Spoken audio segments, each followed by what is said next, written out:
morning.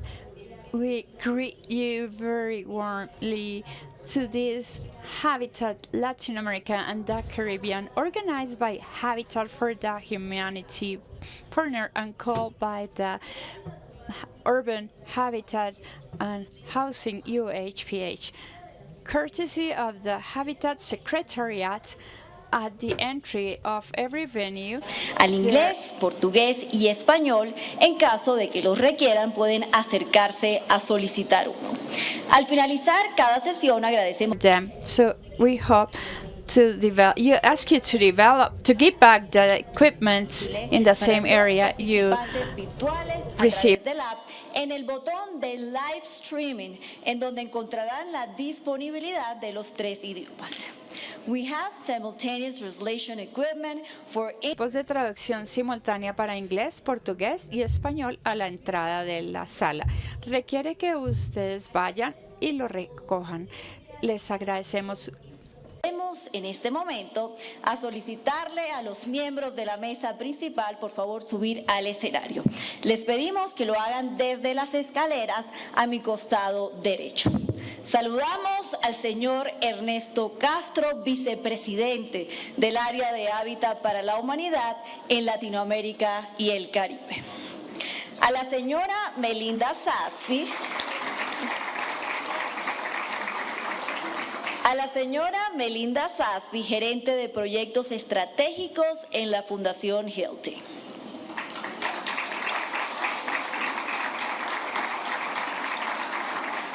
Al señor Elkin Velázquez, representante regional de ONU Habitat para América Latina y el Caribe.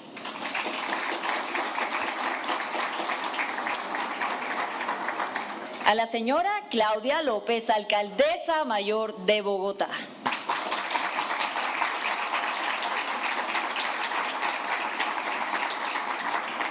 A la doctora Catalina Velasco, ministra de Vivienda, Ciudad y Territorio de Colombia.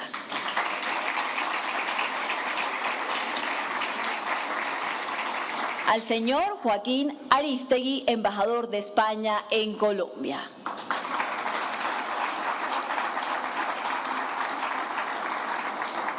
A la señora Rosa Skinner, directora general de Responsabilidad Social Corporativa y Relaciones Institucionales, Whirlpool Latinoamérica.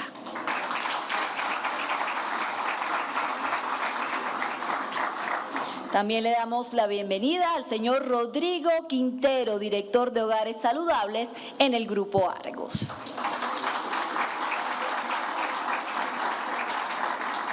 Sean todos bienvenidos. Y para dar inicio oficial a este quinto foro de vivienda y hábitat, escucharemos las palabras del señor Ernesto Castro, vicepresidente del Área de Hábitat para la Humanidad en Latinoamérica y el Caribe. Muy buenos días, señor, y adelante.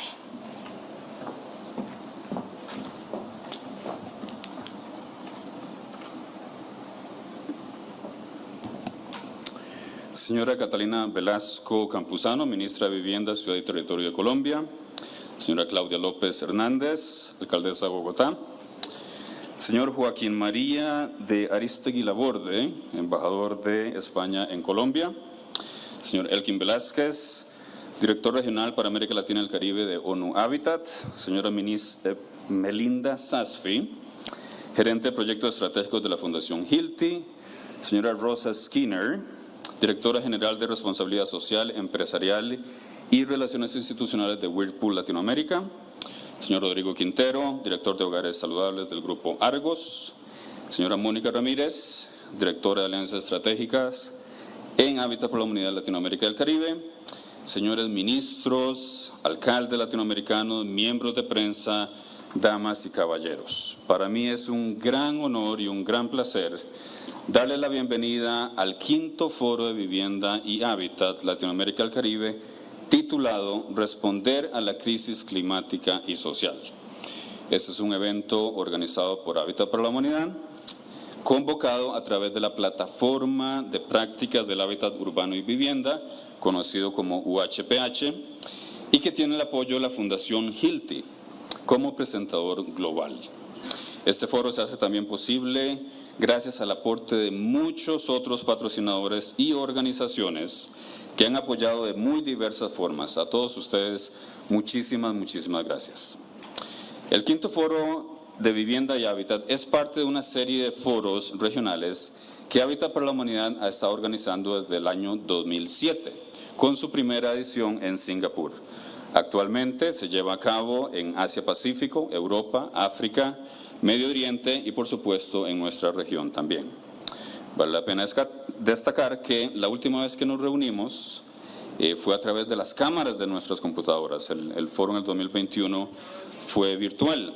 Hoy, luego de haber superado y atravesado la pandemia del COVID-19, que golpeó fuertemente a muchas familias, nos volvemos a encontrar cara a cara, todos en un mismo salón, y yo creo que todos tenemos que estar muy agradecidos por eso también. Desde la perspectiva de Hábitat para la Humanidad, una vivienda adecuada, más que un bien, es un derecho de todas las personas. Una vivienda adecuada no solo provee refugio ante la intemperie, los riesgos climáticos y otros peligros. Una vivienda adecuada brinda seguridad hacia el futuro cuando sus ocupantes tienen seguridad de tenencia y no deben de estar preocupados por un desalojo. Es también la posibilidad de vivir expresando la cultura propia, crear sentido de comunidad, tener acceso a servicios de salud, educación y empleo. La vivienda es un pilar para el desarrollo sostenible de una comunidad, un pueblo y una nación. Desafortunadamente, no todas las personas tienen esas condiciones. De acuerdo con la Organización de Naciones Unidas, se calcula que el déficit global de vivienda afecta a 1.800 millones de personas alrededor del mundo, de los cuales más de la mitad viven en asentamientos informales. Según datos del Banco de Desarrollo de América Latina, solo en nuestra región hay 120 millones de personas que viven en barrios y comunidades marginales. Por otro lado, los eventos extremos intensificados por el cambio climático continúan afectando al sector de la vivienda y sobre todo a las familias más vulnerables. Según datos de la Oficina de Naciones Unidas para Asuntos Humanitarios, desde el año 2000, 152 millones de personas en Latinoamérica y el Caribe han sido afectados por más de 1.200 desastres. Y solo como un ejemplo, en el año 2022, los daños y pérdidas económicas ascendieron a 1.800 millones de dólares, según la CEPAL. Con base en esto, es necesario redoblar esfuerzos para atender la crisis social que resulta de todo eso, con medidas que sean urgentes de adaptación al cambio climático, mediante viviendas y asentamientos más resilientes y seguros en cumplimiento con la nueva agenda urbana. Es decir, estamos llamados no solo a impactar el déficit de vivienda, sino que debemos de hacerlo de una manera sostenible, adaptándonos a la realidad que nos impone nuestro planeta. Lo que estamos enfrentando hoy es un desafío de enormes proporciones, con graves consecuencias para los más vulnerables. Un desafío que no podemos enfrentar de manera aislada. Y es precisamente por eso que hoy estamos aquí. Es por esta razón que hoy, por los próximos 3 días, representantes de gobiernos, de la empresa privada y organizaciones de la sociedad civil, trabajaremos juntos para reconocer los desafíos climáticos y sociales urgentes en materia de vivienda y hábitat, así como para compartir y proponer soluciones innovadoras, escalables, sostenibles, que ayuden a derribar las causas raíz y las barreras ecosistémicas que impiden el acceso a una vivienda adecuada a millones de personas en la región. Es una oportunidad también para comprometernos juntos y consolidar las inversiones que nos demandan con urgencia el deber y la justicia social. En Hábitat para la Humanidad entendemos que nuestro rol no se limita únicamente a construir y mejorar viviendas. No se limita solamente a generar acceso a los servicios básicos en las comunidades más vulnerables en donde trabajamos. O no se limita a facilitar el acceso al financiamiento de los sectores que están fuera del sistema de financiamiento formal. Como organización, estamos enfocados en atacar las causas raíz que incrementan el déficit habitacional año con año. Por ejemplo, la inequidad en el acceso a la vivienda, la pobreza y la desigualdad rampante en nuestra región, que se ven agravados por la migración, los efectos del cambio climático y la creciente urbanización. Un ejemplo de cómo Hábitat para la Humanidad busca responder a esas causas raíz es la campaña global que hemos denominado Hogar Es, o Home Equals, que lanzamos recientemente junto con nuestros aliados y con la cual durante los próximos 5 años estaremos trabajando para transformar las políticas y sistemas a nivel local, nacional y global con el fin de que quienes residen en asentamientos informales mejoren sus condiciones de vivienda sustancialmente. Una campaña que ya está activa en más de 35 países alrededor del mundo y muchos de ellos aquí en América Latina y el Caribe. Un insumo fundamental para esta campaña procede de un informe que realizó Hábitat para la Humanidad y el Instituto Internacional para el Medio Ambiente y el Desarrollo, y fue publicado hace pocos meses. Este reporte lo que hace es modelar las implicaciones que tendrían o los beneficios que se obtendrían en términos de crecimiento económico, ingresos, salud y educación si el mejoramiento de vivienda se realizara a una escala masiva en los asentamientos informales alrededor del mundo. Algunas de las principales conclusiones de este evento son las siguientes. Número 1, el acceso equitativo a vivienda adecuada en asentamientos informales podría generar un impacto directo hasta de un 10.5% del crecimiento del Producto Interno Bruto en los países participantes. También se calcula que la esperanza de vida podría aumentar hasta un 4%, de acuerdo a los países que participaron en el estudio, y más niños podrían permanecer en la escuela, ya que los años proyectados de escolarización en algunos países podrían aumentar hasta en un 28%. Todo esto gracias al mejoramiento de las condiciones de vivienda en este tipo de asentamientos. Hay otro ejemplo que quisiera darles y para ello quiero contarles una pequeña historia muy breve. Es la historia de Silvia y su familia. Silvia vive con su esposo y su hija Melanie, de 4 años, en San Juan, Zacatepeques, en Guatemala. Hace un tiempo atrás la visitamos y constatamos que al igual que la gran mayoría de los niños, Melanie se la pasa en el piso de la casa jugando. Este espacio se convierte en el escenario para su creatividad, sus juegos, ahí apoya los libros para colorear, juega con sus muñecas. Y Silvia, su mamá, nos contaba que antes su hija se enfermaba mucho de enfermedades respiratorias y de enfermedades estomacales, como diarrea. Y esto es porque el piso de la vivienda donde ellos viven era un piso de tierra. Y sabemos que un piso de tierra tiene grandes consecuencias para la salud de las personas que habitan en esas casas, especialmente los niños, precisamente porque juegan en el piso. Hay un estudio del Banco Mundial y la Universidad de California que analizó los datos en la mejora de vivienda con base en un proyecto que se realizó en México, que consistió en cambiar pisos de tierra por pisos de concreto. Ese estudio arroja las siguientes cifras, que son realmente impactantes.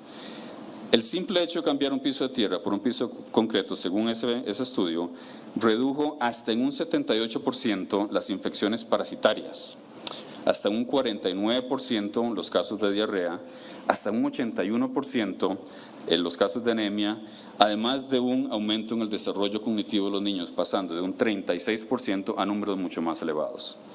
Felizmente, hoy en día, la vivienda de Melanie y sus papás fue una de las elegidas para la construcción de un piso de concreto como parte de un proyecto piloto entre Hábitat para la Humanidad, en este caso en Guatemala, y la Federación Interamericana del Cemento y aliados locales, que dio pie para que en abril del 2022 ambas organizaciones lanzáramos la iniciativa regional 100.000 pisos para jugar, que pretende precisamente sustituir 100.000 pisos de tierra por pisos de concreto para el año 2028.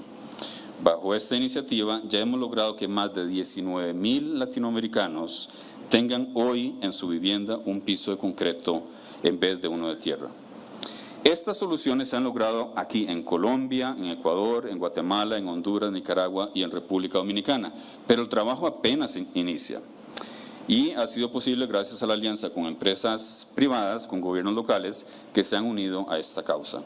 Hoy, gracias al nuevo piso de concreto en su casa, Melanie ya no se enferma de la misma forma en la que lo hacía un año atrás. Este tipo de iniciativas, como la de campaña Hogar Es y 100.000 pisos para jugar, son solo dos de muchas ideas y proyectos que podremos ver y compartir durante estos días en el Foro de Vivienda. Son solamente dos ejemplos de las múltiples maneras en las que podemos generar sinergia y trabajo colectivo.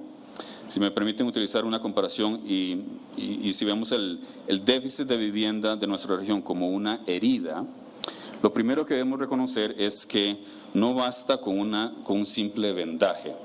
Estamos llamados a curar de una vez por todas esta enfermedad.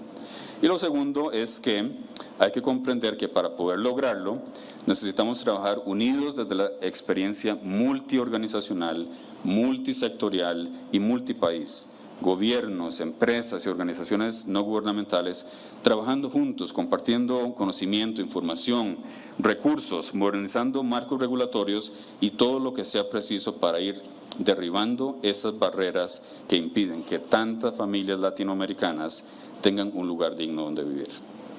De nuevo, muchísimas gracias por estar aquí, muchísimas gracias por ser parte de este foro, su quinto foro de vivienda y hábitat. Muchas gracias.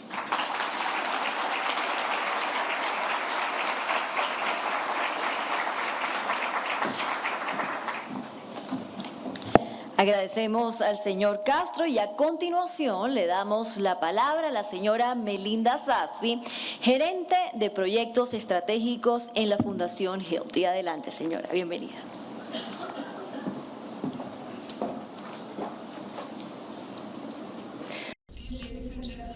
Dear participants, it is an enormous pleasure to be here today representing the Healthy Foundation at the most important event in the region addressing housing issues.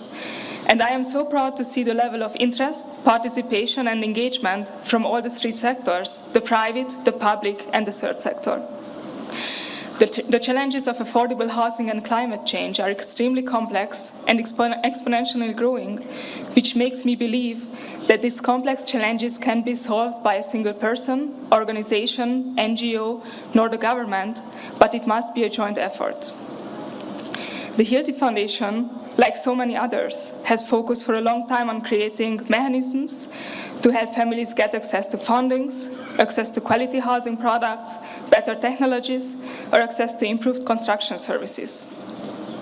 The challenges we face, however, are more complex than just providing access to one particular area of the housing problem, and we believe that to really make a change here at the speed that we really need a joint effort. At the Healthy Foundation, we therefore engage in projects that facilitate targeted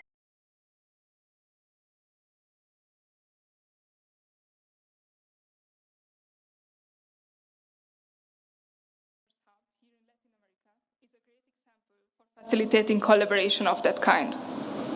It initiates and drives multi-actor collaboration, innovative actions, knowledge management that can multiply and accelerate the effort from each of us.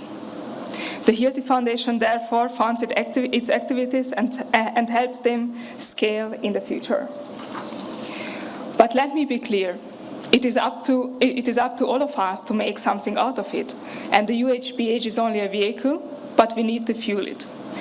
Therefore, I would like to ask all of you here today to use the next 3 days strategically. Go and meet people you believe connecting to can help accomplish your aspirations. Don't be shy to ask for introduction in case you don't know someone or an organization. And during all interactions and panel discussions, keep reminding yourself on the so what. Take notes on the actions that you can do to contribute to the change. And most importantly, follow up, because what really matters is what happens after the 3 days. And before handing it over to the next speaker, I would also like to show appreciation for Habitat for Humanity to making this housing forum today happen, especially under the circumstances of changing location and much uncertainty. And especially I would like to thank Monica Ramirez and her team for the effort, and not just for today, but also for raising this baby to the UHBH that it is today. I'm looking forward to very constructive and action-oriented discussions in the next days, and please also don't hesitate to approach me in case you would like to approach the Healthy Foundation about any topics that you see relevant. Thank you.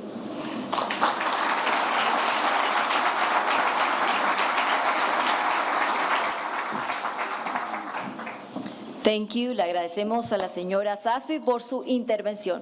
Ahora es el turno del señor Elkin Velázquez, representante regional de ONU Habitat para América Latina y el Caribe. Adelante, señor.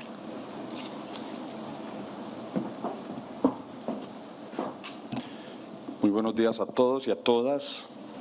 Un cordial saludo en esta mañana fresca de Bogotá para participar en esto que desde ONU Habitat concebimos conjuntamente con toda la red de instituciones que participan en ese instrumento, el Urban Housing Practitioners Hub, en este bien público regional.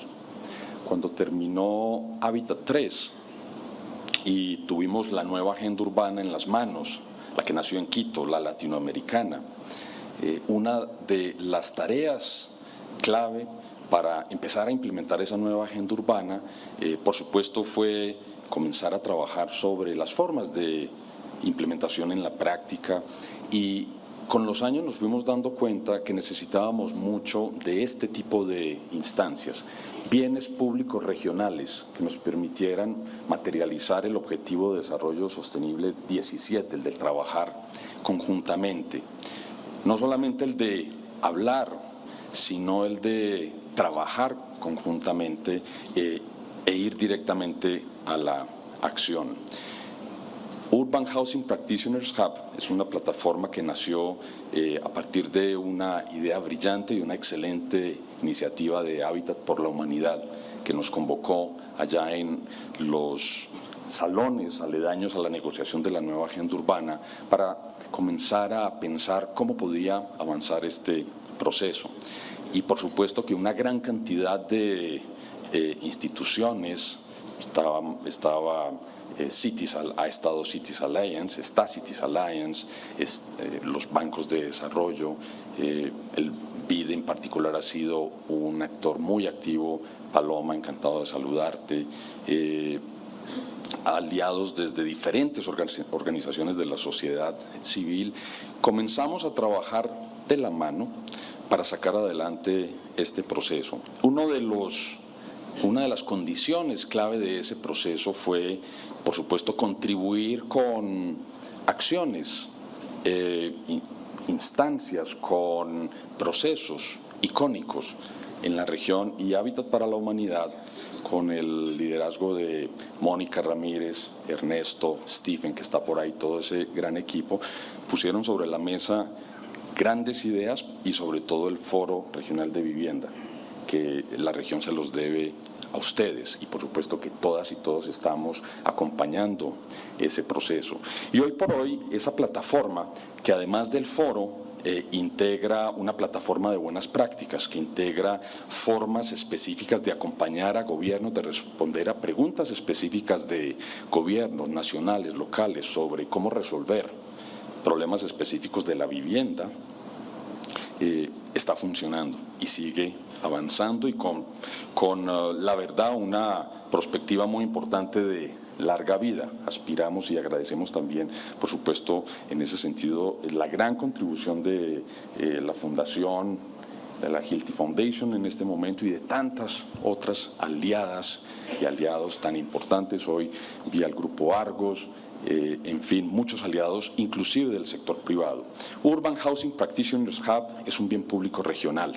Desde ONU Habitat lo acompañamos, lo promovemos. También lo llevamos a otras partes del mundo. Ya es un ejemplo, ya es un elemento de inspiración para las otras regiones del mundo. Pero por supuesto, ese bien público regional no funciona sin dos condiciones. La primera es que sea inclusivo. Y yo creo que esto es un gran ejemplo de esa inclusividad, y sobre todo día a día, semana a semana, todos los eventos, las acciones que se desarrollan en torno a Urban Housing Practitioners Hub, así lo demuestran. Y el segundo elemento, la segunda condición sine qua non, es que no compite con nadie.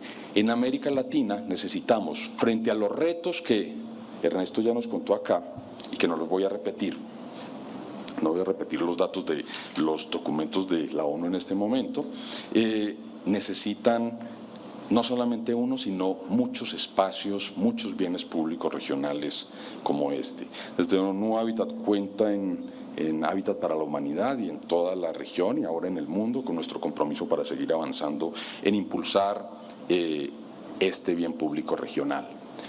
Tampoco es posible el impacto de estos bienes públicos regionales sin asumir objetivos ambiciosos. En esto hay que ser ambicioso. Y lo que hemos empezado a constatar en América Latina y el Caribe es que cada vez más grupos de trabajo, líderes institucionales, también plantean el objetivo concreto de no más trabajo, o mejor, no más conversación sin acción. El objetivo es rezago cero, déficit cero. Lo escuché en Chile, por ahí está la exministra Paulina Zabal, lo escuchamos en Panamá, liderado por el ministro Rogelio, lo escuchamos en México y también lo venimos escuchando en todas las regiones, las ciudades, los espacios de este tipo donde nos comprometemos con algo grande. Necesitamos ser ambiciosos y ambiciosas, necesitamos mantener ese compromiso. Y además, por supuesto, conectado con realismo, ese compromiso necesita de mucha innovación. Aprovecho para saludar a la alcaldesa Claudia López. Cuando hablo de innovación, la semana pasada constatamos en Bogotá mucha innovación, alcaldesa, en torno a tu compromiso y el compromiso de la Administración de Bogotá con atender, integrar las poblaciones migrantes en el desarrollo de la ciudad, incluido los temas del hábitat. Y en esa innovación, que además empezamos y seguimos constatando y mirando en diferentes partes de América Latina y el Caribe, necesitamos más conversación también con otras partes del mundo. Este es el momento para mí de reconocer y de recordar además que España ha sido un aliado muy importante en este proceso. En particular ha permitido que ONU Hábitat acompañe, señor embajador, este evento, esta plataforma y que además se proyecte. Desde no Hábitat 3, sino desde Hábitat 2, España tendió la mano de la amistad de América Latina y el Caribe, montamos el Foro Iberoamericano de Buenas Prácticas. Mónica, tú eras parte de ese proceso desde aquella época y trabajamos de la mano con una gran cantidad de instituciones de la región para identificar las buenas prácticas. Hoy ese resultado está incluido en la plataforma Urban Housing Practitioners Hub. Muchas gracias, embajador, y a través suyo a todo el gobierno de España, al MINMA, por ese aporte a América Latina y el Caribe. Y cuando yo estudiaba en un colegio católico nos decían que en el éxito viene la penitencia, y entonces tal vez nuestra penitencia vaya a ser identificar cómo seguimos reforzando esa colaboración con España en América Latina y el Caribe. Vamos a seguir por ese camino, pero desde la ONU, desde esa visión a 30.000 pies de altura, que necesita, por supuesto, conectarse con el trabajo del día a día, yo quiero aprovechar este evento para comentarles dos temas importantes. Hace un mes y medio nos reunimos en Nairobi, que es la sede central de ONU Hábitat, con 193 estados miembros de Naciones Unidas. Y aprovecho para saludar a la ministra Catalina y felicitar a Colombia por el papel tan importante que ha jugado en la discusión global, el papel tan importante que ha jugado para proponerle al mundo, a esa conversación global, los ejemplos colombianos y también la forma en que se están asumiendo los desafíos, los retos que en América Latina son sobre los que tenemos que trabajar. De allí salieron, de esa asamblea, 2 resoluciones de 12 importantes. De las 12, 3 son sobre procesos, administración, 9 son sustantivas, temáticas. Los 193 Estados miembros de Naciones Unidas se pusieron de acuerdo en 2 temas importantísimos para este foro. El primero, reforzar el trabajo sobre los temas de vivienda adecuada. Ernesto, escuchándote diría que tú hiciste muy juicioso la tarea de leerte bien la resolución, los temas que ha planteado Hábitat por la Humanidad y con muchos otros forman parte de ese compromiso que asumen los Estados miembros y por supuesto que lo sabemos desde los organismos multilaterales, desde los bancos de desarrollo, que es muy importante porque así nos lo piden los Estados miembros, acompañar esos procesos de asumir metas ambiciosas en materias de vivienda social. Y hoy quiero contar una anécdota. El presidente de Minurbi, el ministro del Hábitat y el Desarrollo Territorial de Argentina, no sé si ya llegó el ministro Santiago o estará llegando o va a estar aquí con nosotras y con nosotros, presidió por supuesto la asamblea de Minurbi recientemente en Buenos Aires. Estábamos con el presidente Fernández conversando y el presidente Fernández, muy visionario, nos dijo: ustedes deberían contribuir desde el hábitat y desde vivienda a construir integración regional, multilateralismo inclusivo, que es lo que está ocurriendo acá. Y entonces a ese nivel, digamos, de conversación política, perfecto, creo que estamos avanzando. Pero hay un tema que a nosotros nos deja con un signo de interrogación y que tal vez aquí vamos seguramente a abordarlo en más detalle, y es por qué no hay más inversión en vivienda social en la región. Y tenemos mucho. Yo sé que, alcaldesa, tú hiciste la mayor inversión en vivienda en la historia de Bogotá, en lo que yo recuerdo de mis vidas pasadas en Bogotá y lo que le hemos hecho seguimiento. Pero también sabemos que necesitamos muchísimo más en América Latina y el Caribe. El déficit de vivienda cuantitativo y cualitativo sigue siendo importante. ¿Será que da para esperar una generación para resolver el tema de rezago? Y yo sé que mis colegas de ONU Hábitat y de Hábitat para la Humanidad y otras instancias nos dicen: sí, pero es que está el tema de suelo. ¿Cómo resolvemos el tema de suelo? Y claro que es un desafío, pero el punto es cómo desarrollamos más innovación, más énfasis, más centralidad en el tema de vivienda. Yo creo que de aquí yo quisiera que saliéramos con una tarea, y es que el tema de vivienda social tuviera más centralidad en la política social en general en los países y más centralidad en la implementación de los ODS en el mundo. Y entonces al ministro Santiago le pregunté por qué es que no podemos destinar más recursos a la vivienda, porque cuando uno invierte en una vivienda está invirtiendo en diferentes ámbitos de la política social, tiene un impacto específico. Yo lo veo a nivel macro y a nivel micro. Estábamos hablando de un ejemplo de Andes, Antioquia, con CIMA. Lo que ustedes hacen en vivienda social es muy interesante. Y me dice el ministro, espero que no sea una infidencia, que no es, me dice: mira, es que el tema de la vivienda es que uno invierte en una vivienda y todos los que están alrededor dicen: ¿por qué a él primero y después a mí? Y uno desde lo público tiene recursos limitados, incluso con los recursos que colocan los bancos de desarrollo no alcanzamos. Entonces la pregunta es: ¿cómo innovamos para ir a escala? ¿Cómo involucramos más al sector privado? Pero al sector privado, como el que tenemos aquí, interesado no solamente en la rentabilidad financiera, que hay que estarlo, la apropiada, sino en la inversión con impacto social, en el impacto social.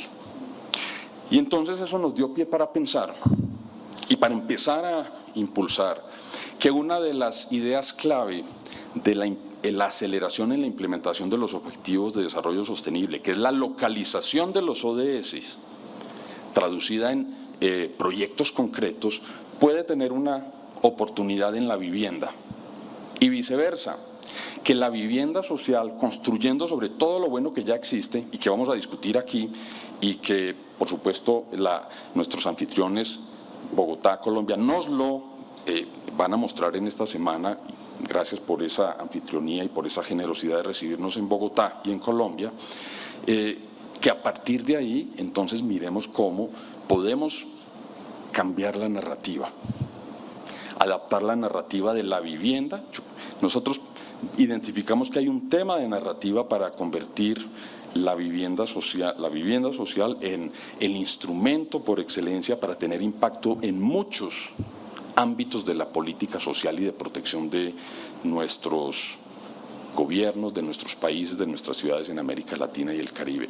Pero esa narrativa, que aquí ya la conocemos, la tenemos que llevar afuera, la tenemos que llevar a los ámbitos de la política social. Identificamos ahí un reto muy importante, están las cifras, están los métodos de trabajo, nos toca doblarle, cambiar la narrativa. Alcaldesa, yo recuerdo que en esta semana, cuando nos mostraste el tema de las nuevas bogotanas y los nuevos bogotanos en el ámbito de integración de migrantes, en Bogotá surgió de ahí, de una narrativa nueva, apropiada para impulsar los esfuerzos de las diferentes instancias en ese sentido. En la vivienda social creemos que hay ese proceso posible. Mónica me está haciendo así, intuyo que es 1 minuto. Y ese minuto, simplemente para decir que desde ONU Habitat estaremos atentas y atentos a incentivar también al sector, a las otras agencias de Naciones Unidas para que puedan en ese proceso de localización de los ODS acompañarnos en todo lo que viene hacia adelante. Quiero terminar adicionalmente con una palabra de agradecimiento y reconocimiento para el gobierno de Colombia, ministra Catalina. Mencionaba el liderazgo que ustedes jugaron en la Asamblea Global. Todos estos procesos que yo he mencionado necesitan el liderazgo de los gobiernos nacionales. Necesitamos que el presidente Petro, con ese gran impacto que tiene en el planteamiento sobre las nuevas formas de economía, de desarrollo social, de contrato social, y por supuesto en el tema de vivienda, contigo y con todo el grupo de Minurbi, podamos trabajar para colocar la vivienda social en el centro de la implementación de los objetivos de desarrollo sostenible. Alcaldesa, me acordé del proverbio chino de 4000 años, que es mejor hacer que hablar. Entonces creo que vamos seguramente con todos ustedes en este recinto avanzar en ese sentido. Es una vía que queremos explorar, que ya está abierta. En la próxima cumbre de los ODS están esperando esas propuestas y esos liderazgos, porque el tema de localización de los ODS, que no puede ser abstracto, tiene que concretarse y la vivienda social así nos lo puede permitir. Hay una gran oportunidad. Las invito y los invito a que aprovechemos esa oportunidad. Muchas gracias y un excelente evento para todas y todos.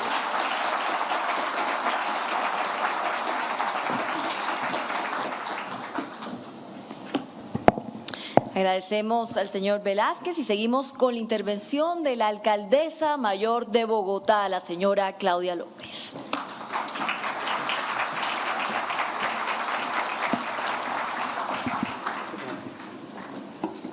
Gracias, hijo. Bueno, muy buenos días para todos y para todas, a toda la mesa principal. Mis saludos, mi gratitud. Bienvenidos a Bogotá. Un gusto tenerlos en nuestra ciudad, en nuestro país, para compartir, gracias a los organizadores, a Hábitat por la Humanidad y a todas las organizaciones que hacen este foro de vivienda, por escoger Bogotá para esta conversación, para volvernos a encontrar además personalmente y compartirla. Yo quisiera aprovechar estos minutos para compartirles un poco cuál es la visión y la ejecución que hemos hecho en Bogotá sobre estas materias y hacerlo como un aporte para aprender juntos, que es de lo que se trata estos encuentros, de que podamos entre todos, que compartimos un propósito sin duda, que haya vivienda digna para todos y ciudad y derecho a la ciudad para todos y para todas. Pero ¿cómo lograr eso? Es el desafío. Déjenme empezar por contarles en dónde están hoy. Están en una ciudad de 8 millones de habitantes, en una región metropolitana de 10 millones de habitantes. Bogotá, la ciudad que ustedes visitan hoy, es 2 veces Costa Rica o 2 veces Uruguay. Es una ciudad muy grande que tiene desafíos y oportunidades maravillosas que tiene el 30% de su suelo de origen informal. Es decir, es una ciudad construida con las manos y esfuerzos de sus familias y de sus ciudadanos, no necesariamente con las de sus planeadores y arquitectos. El 99% de nuestra población es urbana, pero el 75% de nuestro territorio es rural. El 75% de nuestro territorio es rural y es de estructura ecológica principal, es decir, debe protegerse y cuidarse. Y en el Plan de Ordenamiento Territorial recientemente aprobado en el 2021 durante mi administración, tomamos dos decisiones cruciales para esto. La primera, que Bogotá no seguiría depredando ni el suelo rural ni el suelo ecológico, y que por el contrario crecimos en un 30% el área de estructura ecológica principal. Esa es la primera decisión coherente con lo que nos une, que es no solamente tener vivienda y ciudad digna, sino también vivienda, ciudades y un planeta sostenible en el futuro. Eso, por supuesto, nos obliga a ser muy eficientes en la generación y en la gestión de suelo para el desarrollo, pero también en la gestión y generación del suelo de revitalización urbana. Todavía podemos hacer mucho mejor la Bogotá que ya tenemos, además de construir de una manera más justa y sostenible la que aún está por hacerse. Nosotros queremos llegar en el Plan de Ordenamiento Territorial a combinar esas tres cosas: sostenibilidad de escala planetaria, de escala de cambio climático, con esa estructura ecológica principal protegida, reconocida, elevada a la máxima y superior jerarquía, donde tenemos al mejor planeador urbano, al único que realmente tenemos que hacerle caso, que se llama el agua. Ese es el mejor planeador urbano. Y muchas tragedias nos habríamos ahorrado si le hubiéramos hecho caso a ese planeador urbano y territorial que es el agua. Queremos combinar esa visión sostenible con una ciudad que es muy densa, lo cual es una gran fortuna de Bogotá, que es muy grande, lo cual es una belleza de Bogotá, que es muy diversa tanto en lo biológico y natural como en lo poblacional y económico, que produce solita ella el 25% del PIB de Colombia y unida como región metropolitana produce un tercio del PIB de Colombia. Que a Bogotá le vaya bien es condición sine qua non y esencial para que al país le vaya bien. Pero queremos combinar esa ciudad de esa escala metropolitana, de esa escala regional, de esa escala global, con una ciudad que sea más cuidadora, más próxima, más útil, más servicial a sus ciudadanos. Por eso el Plan de Ordenamiento Territorial nos propone tratar de lograr que Bogotá se componga de 30 ciudades dentro de esa gran ciudad de 10 millones de personas, de 30 ciudades de 30 minutos, a una escala mucho más próxima y mucho más humana. ¿Por qué? Porque la ciudad que tenemos hoy es una gran ciudad dividida en 20 localidades muy desiguales. Tenemos la localidad aquí del centro de Bogotá, que es La Candelaria, por ejemplo, nuestro centro histórico, que tiene menos de 100.000 habitantes. En cambio tenemos localidades como Kennedy, de 1 millón de habitantes, es decir, del tamaño de Barranquilla, que es la cuarta ciudad de Colombia. Y tenemos localidades como Engativá y Suba, que unidas son ciudades del tamaño de Medellín, es decir, la segunda ciudad de Colombia. Tenemos que ser mucho más próximos si queremos ser más útiles y cuidadores a los ciudadanos. Así que pasar de una ciudad de 10 millones de personas, de 20 localidades muy inequitativas y una ciudad que en promedio es de hora y media. Eso es lo que le toma a un bogotano llegar de su casa al trabajo o llegar de su casa al estudio, porque es una ciudad hiperconcentrada con el estudio y el trabajo en el centro ampliado y muy segregada, muy injustamente segregada en la periferia sur y occidental de la ciudad. Hacer una ciudad entonces más renovada, más inclusiva, más sostenible, más cuidadora, más próxima, es el gran propósito del Plan de Ordenamiento Territorial. Y que tenga, y esa digamos es la siguiente marca del Plan de Ordenamiento Territorial de Bogotá, y es que muchos planes de ordenamiento territorial ya son sostenibles, ya tienen una gran visión de cambio climático, tienen una gran visión de justicia social, pero Bogotá decidió incorporar dos dimensiones que no están, y si lo digo con mucho orgullo, sino en el Plan de Ordenamiento Territorial de Bogotá. Primero, incorporar el cuidado como elemento de ordenamiento territorial de la ciudad, en particular el cuidado de las niñas y las mujeres. Y segundo, incorporar el patrimonio no solamente material, no solamente el patrimonio colonial no solamente el patrimonio histórico, sino el patrimonio de las familias que construyeron esta ciudad con sus manos, el patrimonio de las familias del siglo XX que hicieron 1/3 de Bogotá, y el patrimonio inmaterial de nuestra ciudad, nuestra gastronomía, nuestra culinaria, nuestra cultura muisca. Todos en Bogotá somos muiscas, esa es nuestra ancestralidad.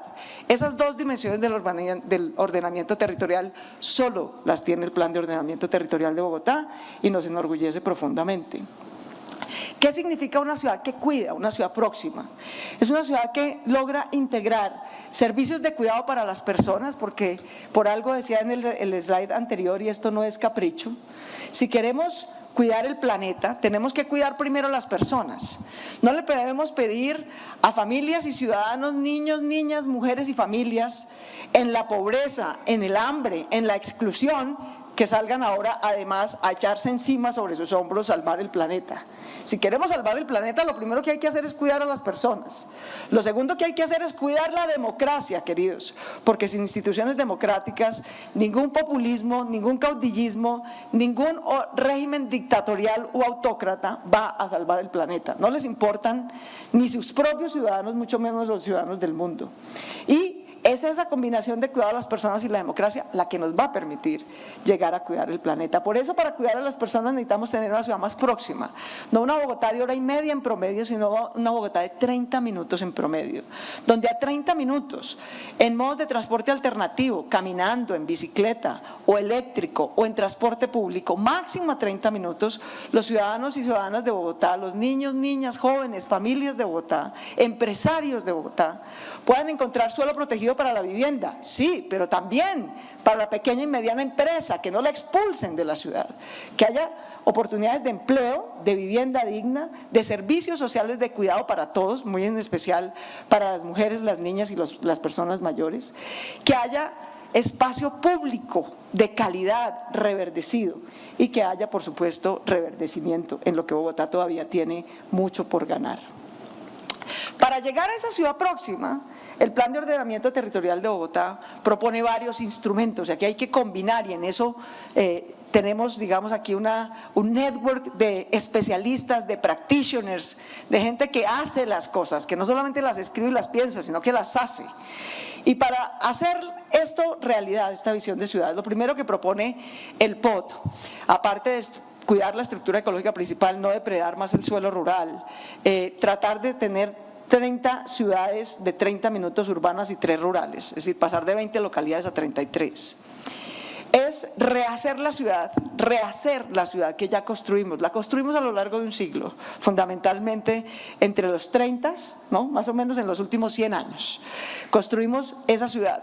Y esa ciudad hoy tiene virtudes, pero tiene enormes defectos. Entonces necesita rehacerse, necesitamos hacer renovación con revitalización urbana, con justicia social y con justicia ambiental. Y para eso Bogotá se propone hacer 25 actuaciones estratégicas, que es ponernos de acuerdo el sector social y la comunidad, el sector privado y el sector público, y rehacer grandes trozos de ciudad, para hacerlos mejor, para hacerlos con más cuidado, con más verde, con más espacio público, con más vivienda de interés social y prioritario, con más servicios sociales de cuidado, con mejor transporte público. Doy un ejemplo clásico, por ejemplo aquí alrededor, las que ustedes ven en el moradito más oscuro son las actuaciones estratégicas que hemos priorizado de las 25 en el corto plazo. El Plan de Ordenamiento Territorial tiene 15 años de ejecución. Cuando yo digo corto plazo es los 5 primeros años. Cuando digo mediano plazo es los 15 años de ejecución del POD. Cuando digo largo plazo es de aquí al 2050 qué ciudad vamos a construir y qué aportes quiere dejar este POD. Por ejemplo, aquí alrededor del aeropuerto, es la típica zona en la que el aeropuerto llegó de primeros. Cuando el aeropuerto llegó a esa zona de la ciudad no había una sola vivienda. Pero después, porque no hicimos una adecuada planeación y ordenamiento, tenemos toda suerte de viviendas, comercios chiquitos, bodegas, vías de mediana capacidad o de baja capacidad alrededor del aeropuerto. Entonces, ni el aeropuerto tiene cómo crecer en los servicios de logística, que pueden generar mucho empleo, ¿verdad? Ni la gente tiene cómo vivir. La gente está viviendo hoy, hay ciudadanos viviendo en el cono de ruido del aeropuerto. Es un pierde-pierde para todos. Pero la renovación urbana que propone Bogotá es una revitalización urbana. En el plan de ordenamiento territorial decidimos ponerle unas condiciones a esa revitalización urbana, a esa renovación urbana. Primero, será una renovación urbana sin expulsión y sin gentrificación. Por eso, como carga urbana, se le impone a la renovación social en Bogotá, a la renovación urbana y revitalización urbana en Bogotá, que tiene que proteger a los moradores que están allí, no expulsarlos, sino protegerlos. Que si una familia tiene en cualquiera de las actuaciones estratégicas una vivienda de 40 metros cuadrados, en esa mejor ciudad que va a ser la actuación estratégica, le tiene que ofrecer los mismos 40 metros cuadrados de vivienda. Que si alguien tiene una tiendita de 5 metros cuadrados o una pequeña empresa con un local de 10 o 15 metros cuadrados, se los tiene que ofrecer dentro de la actuación estratégica que va a hacer. Y que solo si una familia prefiere no quedarse con la misma área y uso que tenía, la segunda opción será que esa familia pueda coger el valor de compra de ese predio e irse, pero esa es la segunda opción, no la primera. Así que la primera carga urbana para hacer renovación urbana con justicia social es la política de protección de moradores. La segunda carga urbana es que si vamos a rehacer las ciudades para hacerla mejor, tiene que haber más espacio público, tiene que haber más espacio verde y tiene que haber más equipamiento social y productivo, porque si es para hacer el mismo, entonces no hicimos mejor ciudad. La tercera carga urbana es que en estas que son las centralidades de Bogotá, tiene que haber vivienda de interés, no solo social, que es hasta de 4 salarios mínimos, sino prioritaria, que es la de 1 o 2 salarios mínimos. Tiene que haber en esas zonas. No vamos a seguir con una ciudad que solo hace vivienda social en la periferia de la ciudad, que le dice a los ciudadanos de Bogotá, que son la mitad de su población por lo menos, que solo pueden vivir en la periferia de la ciudad, que no tienen derecho al centro ampliado de la ciudad. El plan de ordenamiento territorial dice que todos tenemos derecho a la ciudad en todas partes y que así como hay unas zonas que necesitan más empleo, por ejemplo, en la periferia sur y occidental de la ciudad, lo que se necesita no son más viviendas, sino más empleos y más equipamientos sociales y más árboles y más espacio público. En cambio, en el centro ampliado, que tenemos buen empleo, que tenemos buenos equipamientos, que tenemos mejor transporte público, lo que necesitamos es más vivienda de interés prioritario, más vivienda de interés social, más verde, más cuidado y mejor productividad. Ahora, ¿qué va a detonar eso? Y en esto también quiero hacer una autocrítica que nos hicimos haciendo el plan de ordenamiento territorial y en general los planeadores urbanos, dentro de los cuales me cuento. Y es que queremos mucho invirtiendo muy poquito. Queremos que esa ciudad que yo acabo de describir se produzca poniéndola en un plan de ordenamiento territorial, poniéndola en unos decretos y en unas normas. Es mucho pedirle a la norma. Necesitamos inversión pública de calidad, en reverdecimiento, en vivienda, en transporte público, en equipamientos, que detonen y que inviten al sector privado también a poner la otra parte de la inversión que se necesita. A punta de decretos y normas no vamos a construir ciudades justas y resilientes. Tiene que haber inversión pública y también esa inversión pública, la combinación de inversión pública, una norma con reglas claras, con seguridad jurídica en el tiempo, es lo que va a traer la porción de inversión privada que también se necesita. Entonces déjenme darles solo este cuadro, que es un pequeño resumen de una de las inversiones, una, que es la de transporte público. El gobierno anterior trajo, yo les quiero decir cuál es la desgracia de transporte público de Bogotá, que desde el 2010 hasta el 2020 no se construyó 1 kilómetro de transporte público en Bogotá, ni uno. Nos la pasamos discutiendo si debíamos hacer más Transmilenio y BRT o más metros, si por arriba o si por abajo. Y en esos 10 años de discusión no se construyó ni 1 kilómetro de BRT, ni 1 kilómetro de metro, ni por arriba, ni por abajo, ni por ningún lado. Y aquí estamos pagando esos costos, en unos trancones, en una improductividad, en ser una ciudad de hora y media, es decir, una ciudad improductiva para todas las actividades. Mi predecesor, Enrique Peñalosa, dio un salto importante para salir de ahí. Consiguió 23 billones de pesos de la nación y aportó 9 billones de pesos de los impuestos de los bogotanos.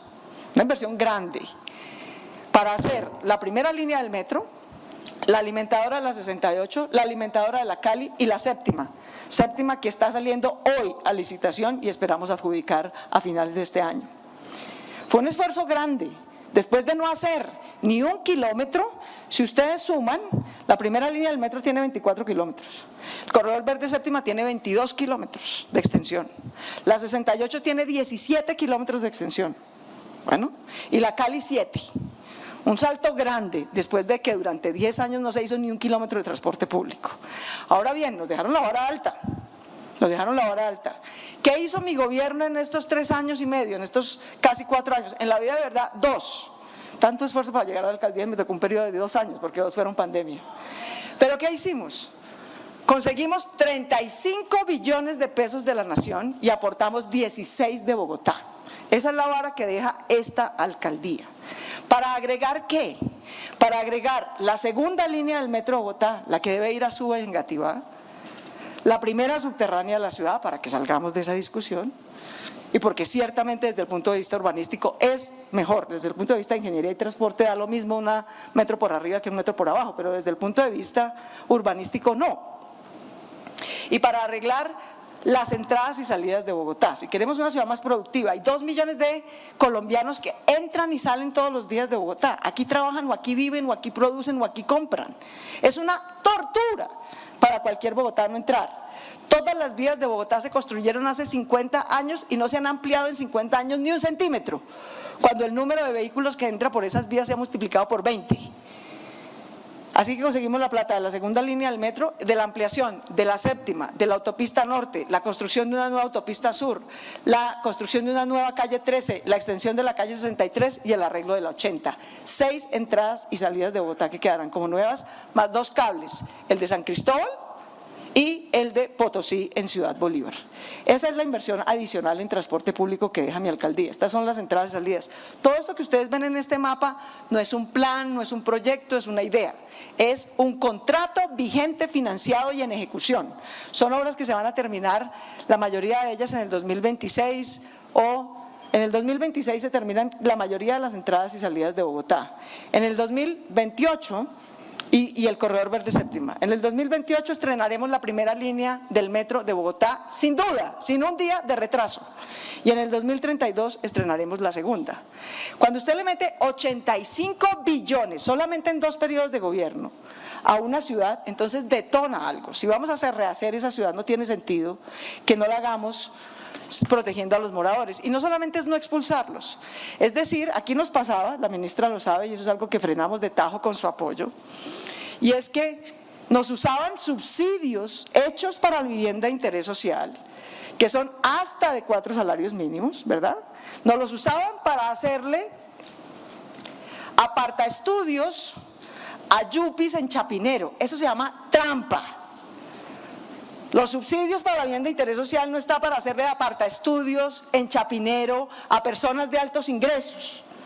Está para hacerle vivienda a las familias humildes, para hacerle mejor vivienda a la clase media bogotana, que es la que genera los impuestos con los que estamos haciendo todo esto. Por eso pusimos reglas claras para acceder a esos subsidios y ejecutarlos, y además un área mínima de 42 metros cuadrados para la vivienda de interés social en Bogotá. La otra manera de hacer esto es habilitar suelo, la gestión del suelo.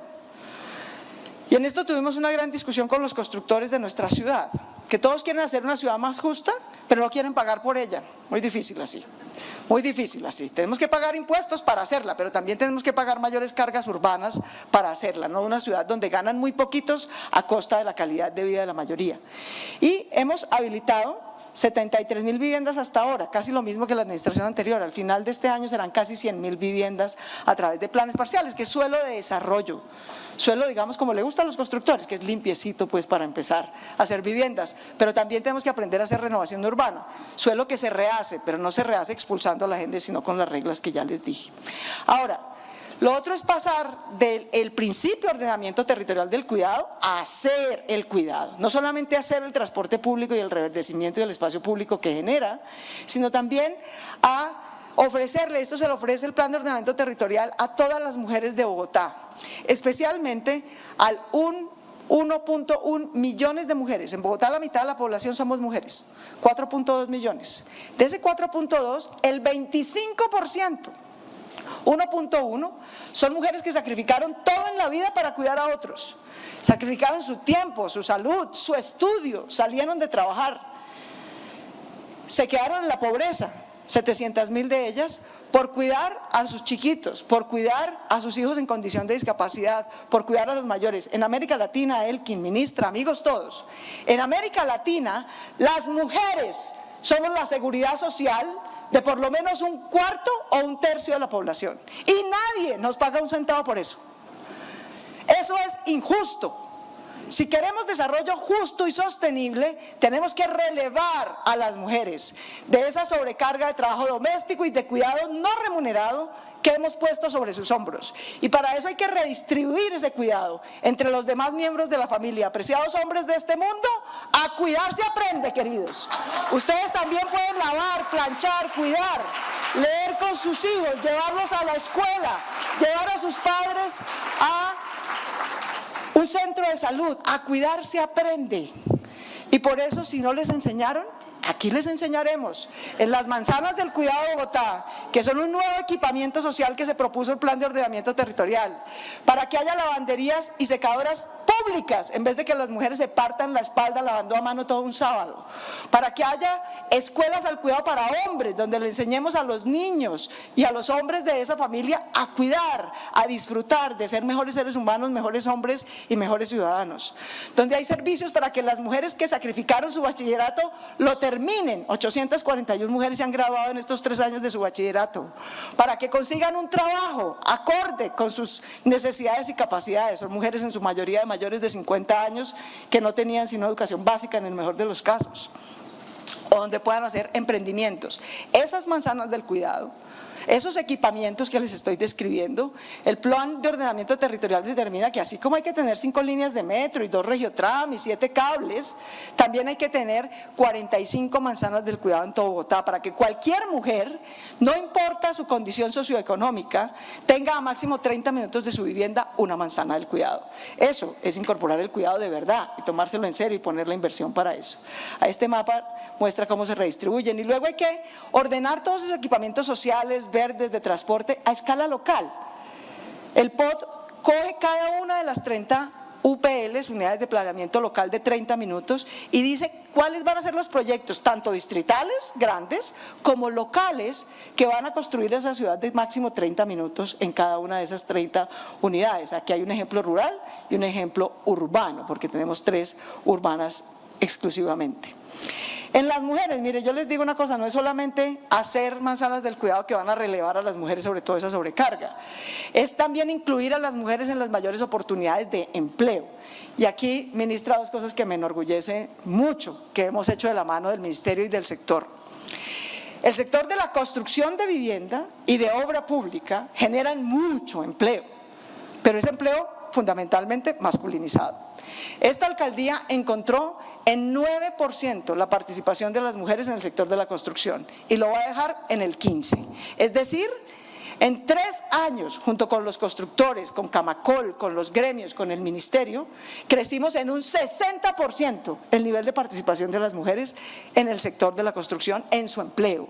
Esta ciudad tiene, por ejemplo, la única operadora de transporte público, que es otro sector que genera mucho empleo, el transporte y en particular el transporte público en una ciudad, pero ese era casi 100% masculino, la porción era mayor, solamente el 5% del empleo es femenino en el sector del transporte público. Esta ciudad, queridos, Bogotá, Colombia, es la única ciudad del mundo que tiene un operador de transporte público con equidad de género. El 55% de sus empleadas gerenciales, de mantenimiento, conductoras, somos mujeres, con una flota además 100% limpia, 1.485 buses eléctricos, que es, junto con Santiago de Chile, la segunda flota de transporte público eléctrico más grande de América Latina. Y por último, tenemos que cambiar cómo hacemos las edificaciones. Si ustedes miran de dónde vienen la contribución de Bogotá al cambio climático, ¿de dónde viene? La mitad viene del transporte. Por eso pasar de un transporte individual de Su Majestad, el carro que contamina y transporta muy poquita gente. Así se hicieron las ciudades del siglo XX. ¿Quién era Su Majestad? El carro. El carro que contamina y transporta muy poquita gente. Para él se distribuyó el espacio público de la ciudad. Eso es insostenible en el siglo XXI. Es insostenible socialmente y ambientalmente. Ahí, si hacemos transporte público como el que les conté que estamos haciendo, vamos a reducir el 48%, le vamos a pegar a la reducción del 48% de las emisiones. Pero la segunda gran contribución es cómo construimos la ciudad, es con qué materiales, con qué norma urbana, si reutilizamos o no reutilizamos el agua, si usamos más paneles solares, si tenemos más reverdecimiento vertical también en cómo hacemos los edificios. De ahí viene el 20% de las emisiones, por eso el plan de ordenamiento territorial incluye normas de ecourbanismo y construcción sostenible. También cambiar la pirámide. Y esto es muy fácil decirlo, todos los urbanistas del mundo quieren hacer esta pirámide, porque es la justa. En el siglo XX la pirámide era la invertida, la mayoría del espacio y la inversión se dedicó al carro individual o a la moto, y muy poquito a los peatones. Yo les ofrezco excusas, caminar por los andenes de Bogotá no es ciertamente confortable, ni siquiera en las zonas de más altos ingresos. La séptima es el primer ejemplo, es la vía emblemática, histórica. Toda la gente de altos ingresos de Bogotá vive o tiene que ver por la séptima. Traten de caminar por la séptima. Los andenes son irregulares, en mal estado, no hay arborización, no hay iluminación, hay baja seguridad también por todos esos factores. De manera que es cambiarlo, es destinarle la mayoría del espacio público a las personas más vulnerables de nuestra sociedad, a los mayores, a las mamás que van con su bebé en un coche, ¿no? A las personas que van con sus mascotas, devolverle el espacio público a los peatones. 24% de los viajes de Bogotá se hacen caminando, devolverle el espacio público a la movilidad alternativa. 8% de los viajes diarios de Bogotá se hacen en bicicleta. Bienvenidos a la capital mundial de la bici. Casi 900.000 bogotanos se mueven diariamente en bicicleta sin contaminar nada y haciendo una gran contribución además para su salud y la de la ciudad.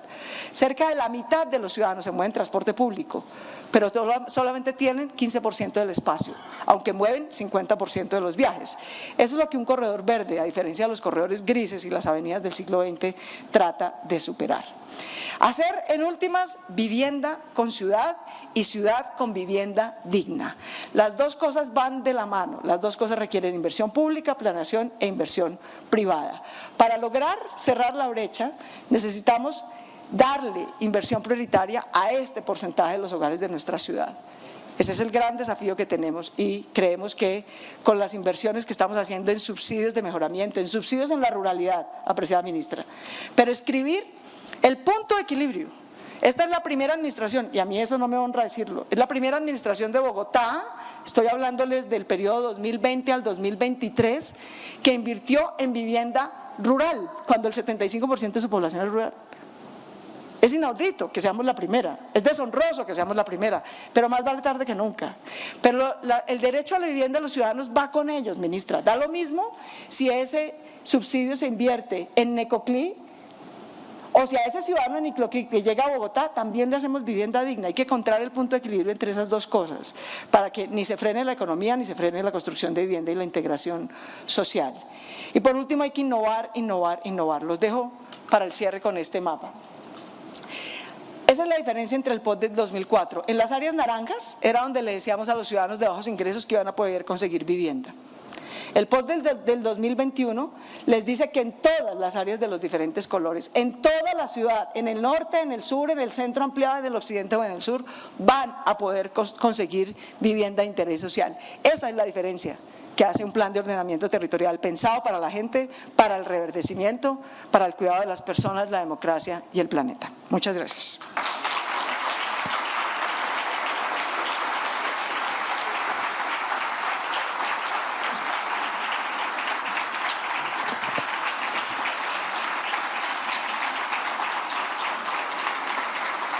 Muchísimas gracias, señora alcaldesa, por esa completa presentación. A continuación, escucharemos a la doctora Catalina Velasco, ministra de Vivienda, Ciudad y Territorio de Colombia.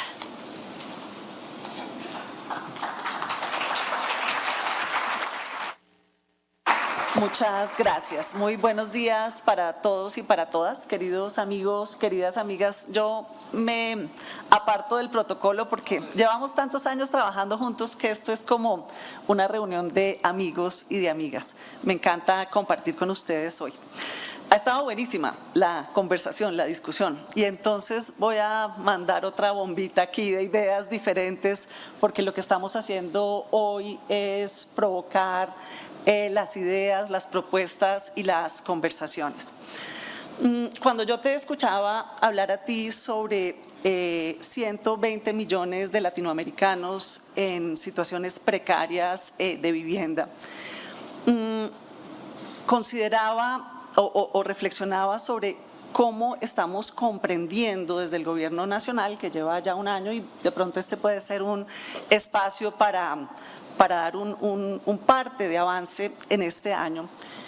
Y creo que algo muy importante es una transformación en el enfoque de la política pública, cómo entendemos la política de vivienda y hábitat. Y la primera reflexión está relacionada con hábitat.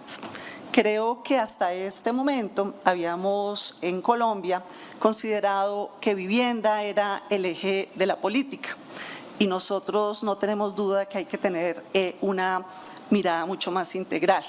Para nuestros amigos que nos visitan de otros países, que no sucede lo mismo, creo que en ningún país latinoamericano no lo he visto así. En Colombia, el Ministerio de Vivienda, Ciudad y Territorio integra dos componentes: vivienda y asuntos urbanos, pero también agua, saneamiento y aprovechamiento. Y no hay nada más importante para el hábitat y para la calidad de vida que la posibilidad de acceder a agua potable y a saneamiento. Esto no lo he visto en otro país latinoamericano y creo que es un acierto de nuestra institucionalidad.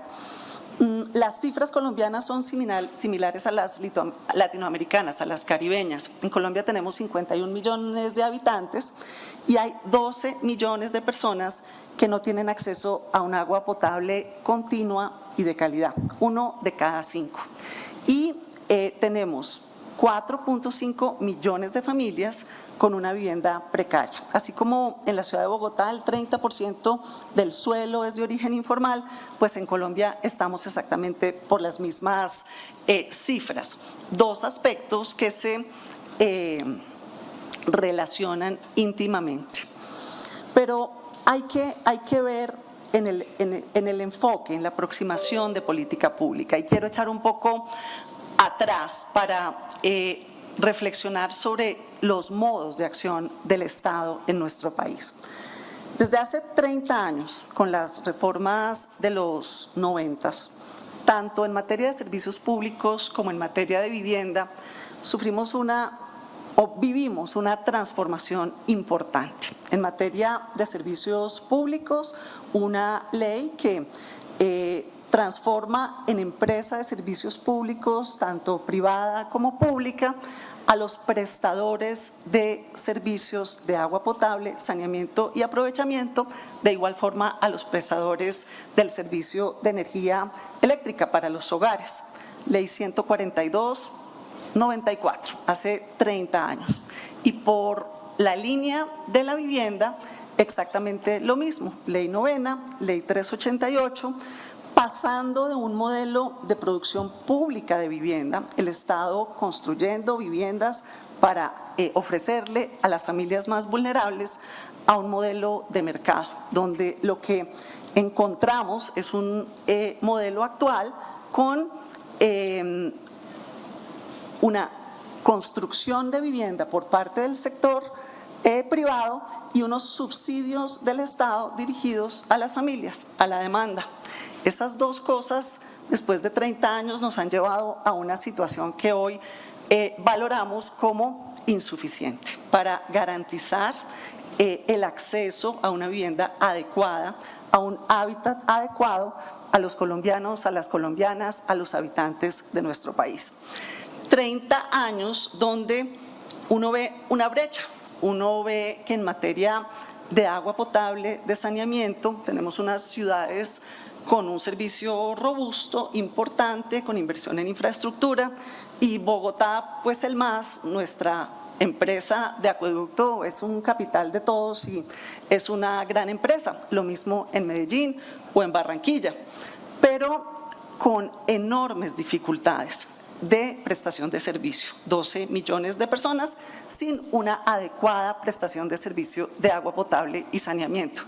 La mitad de las aguas servidas de Colombia llegan a las fuentes de agua, al mar, a los ríos, a las quebradas.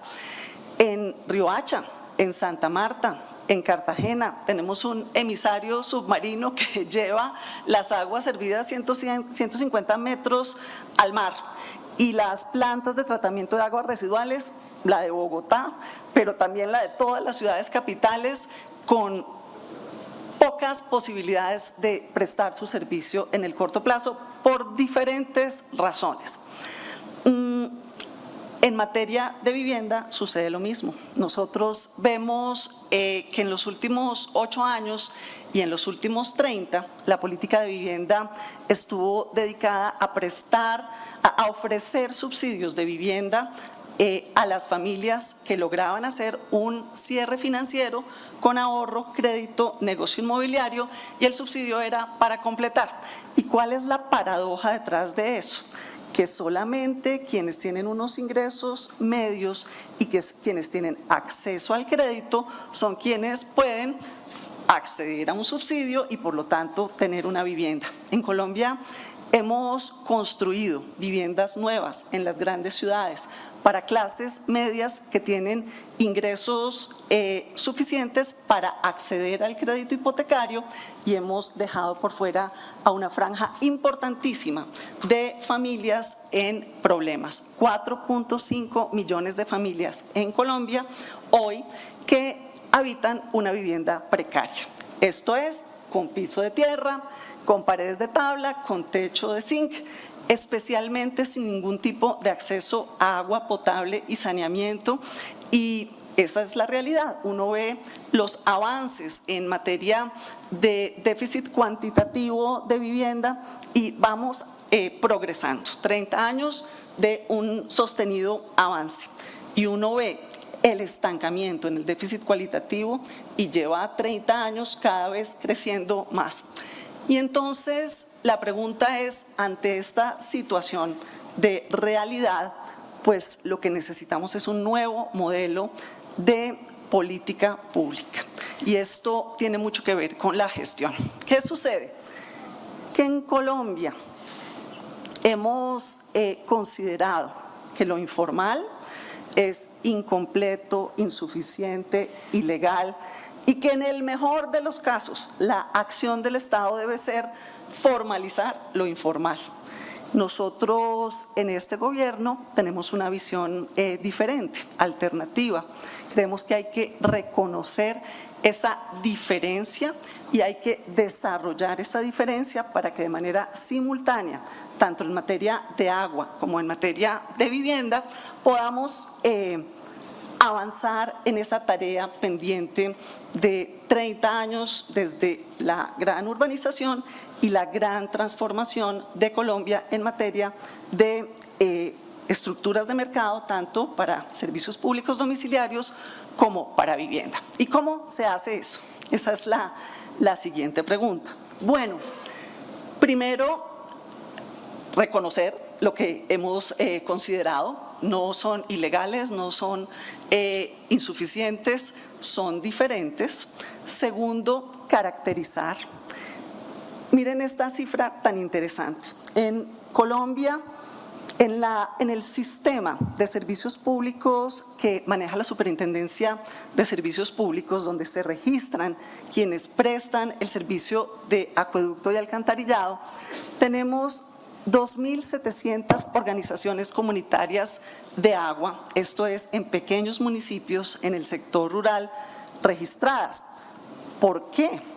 Porque en el momento en que se registren, 6 meses después van a ser multadas, porque el sistema de regulación, el sistema de supervisión no les da ninguna posibilidad de cumplir con los requisitos que toda una estructura normativa creada en 30 años le han definido y exigido a las organizaciones comunitarias de agua. Las organizaciones comunitarias de agua nos han revelado que son más de 30.000 en este país y el registro que tiene el Estado es de 2.700, así que se comprueba que están por debajo del radar, que no tenían ningún interés en hacerse visibles en una estructura que lo que iba a hacer era formalizarles, exigirles un sistema de contabilidad, una oficina, un sistema comercial, cuando en los pequeños municipios colombianos, en las pequeñas sociedades rurales de Colombia, el agua la prestan las organizaciones comunitarias en una fuente de agua, con un sistema de cobro comunitario, por supuesto con dificultades especialmente de calidad. Así que en esa prestación del servicio de agua potable nos hemos concentrado en generar confianza, caracterizar, y en nuestro plan de desarrollo y ya en operación tenemos giro directo del Sistema General de Participación, esto es recursos del Gobierno Nacional que llegan a los municipios que puedan prestarse y dirigirse, orientarse directamente a las organizaciones comunitarias de agua. ¿Por qué? Porque los alcaldes pequeños de pequeños municipios lo que hacen es coger esa plata y usarla de mil maneras, no necesariamente para la ejecución del agua, para la inversión, para la prestación de servicio público de agua en el nivel comunitario. Esto realmente nos ha transformado la manera como comprendemos este componente fundamental de agua.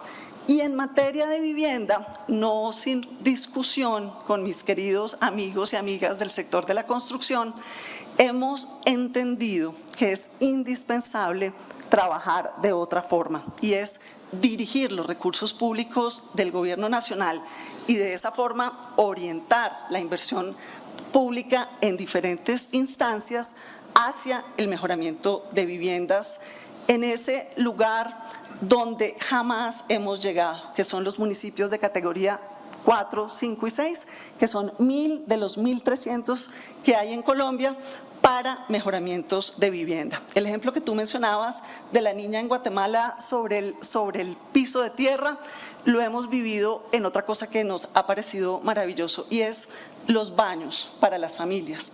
Las mujeres nuevamente coincidimos en ese propósito de nivelar la cancha en materia de género. Nos dicen cuando les entregamos un baño que no han tenido nunca, fundamental tener agua para ducharse, para bañarse, asearse en la intimidad. Para las mujeres es fundamental, no lo han tenido y esta es una de las acciones en las que estamos. Bogotá tiene un caso maravilloso que es el Plan Terraza, una unidad habitacional adicional en una vivienda de origen informal que puede servir para la familia extensa o para una fuente de ingreso, para el arriendo, para que una persona que no tiene una pensión pueda vivir de esa forma y eso es parte del mejoramiento de vivienda. El Gobierno Nacional en Colombia hacía alrededor de 4.500 mejoramientos de vivienda al año cuando el déficit es 4.5 millones. Eso no es un pelo de un gato, no es nada. No se imaginan el esfuerzo que hemos tenido que hacer para que comprendamos en el sector de vivienda que hay que dirigir recursos hacia el mejoramiento, no solamente hacia subsidios para vivienda nueva, porque medio país se nos está quedando desatendido. 400.000 en este año que busca cambiar la ruta de la inversión, pero sobre todo la forma de la inversión, porque lo que identificamos cuando valoramos el programa de subsidios de vivienda es que se concentraba en 3 grandes ciudades, Bogotá, Barranquilla y Cali, cuando tenemos 1.300 municipios y en 10 grandes empresas, cuando hay 1.800 empresas de construcción. Los subsidios de mejoramiento de vivienda funcionan operados por las organizaciones comunitarias. Cuando abrimos la convocatoria a las organizaciones comunitarias para que nos propusieran proyectos de mejoramiento de vivienda con unos criterios de focalización, de riesgo, los normales para la ejecución de recursos, recibimos una demanda inmensa. Son las organizaciones populares de vivienda, las cooperativas, las pequeñas empresas, las juntas de acción comunal, las que están proponiendo los proyectos de mejoramiento de vivienda en pequeños municipios y sector rural Y aquí llegamos a un elemento también importante, que es la economía. La reactivación tiene bemoles. 1 billón de pesos por un lado actúa diferente a 1 billón de pesos por otro. Subsidios a grandes empresas en grandes ciudades, está bien, lo vamos a mantener. Nunca antes habíamos tenido tantos recursos para subsidios de vivienda nueva, pero llevar recursos de manera capilar a esas organizaciones comunitarias en los pequeños municipios donde nunca antes había llegado dinero, donde va a las organizaciones de albañiles, donde va a las organizaciones de mujeres, donde va a las organizaciones de víctimas, y se usa también para formar en un oficio a unas comunidades que antes no lo tenían, tiene un impacto sobre el desarrollo económico local importantísimo. Así que no solamente es el avance, sino los cómo comprendemos la construcción del hábitat. La informalidad no es ilegal ni irregular, ni hay que volverla formal, hay que aceptarla, acogerla e impulsarla. Podemos convivir conjuntamente, tanto en materia de agua como en materia de vivienda, y ese es el enfoque que estamos implementando en este momento con éxito, ya viéndolo en los resultados, pero con unas proyecciones que sabemos que pueden tener un impacto grande en otros países de América Latina y el Caribe, y eso era lo que quería yo compartir con ustedes el día de hoy. Muchas gracias.